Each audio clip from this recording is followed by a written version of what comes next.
ఈరోజు దేవుని ఒక వాగ్దానం మత్తయి 21:42 ఇల్లు కట్టువారు నిషేధించిన రాయి మూలకి తలరాయి ఆయనో అని వాక్యం సెలవిస్తూ ఉంది. ఈరోజు చాలామంది మన జీవితాల్లో మనల్ని కొంతమంది పక్కన పెడతా ఉంటారు, చిన్న చూపు చూస్తూ ఉంటారు. అయితే యేసేపు గారిని కూడా వారు అన్నాదమ్ములు గుంటలో పాడేశారు, చిన్న చూపు చూశారు.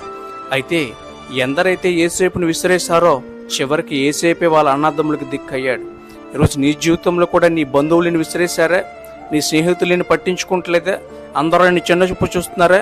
ఏం పర్వాలేదు. ఎందరైతే నేను చిన్న చూపు చేశారో వారి ముందు దేవుడు నేను సింహాసనం ఎక్కిస్తాడు. ఈరోజు దేవుడు నీ జీవితంలో వాగ్దానం ఇస్తున్నాడు. ఆయన నమ్మదగినవాడు. రండి ప్రార్థన చేసుకుందాం. అయ్యా, ఈరోజు నీ ప్రియులు ఎంతమంది అయితే చిన్న చూపు చేస్తారో వాళ్ళందరినీ ప్రభువా నువ్వు సింహాసనం ఎక్కించే దేవుడునైనా, వారి పరిస్థితులు మార్చే దేవుడు ప్రభువా. అయ్యా, నీ చిత్తం వారి పట్ల నెరవేర్చమని యేసు నామములో ప్రార్థిస్తున్నాం తండ్రి. ఆమేన్.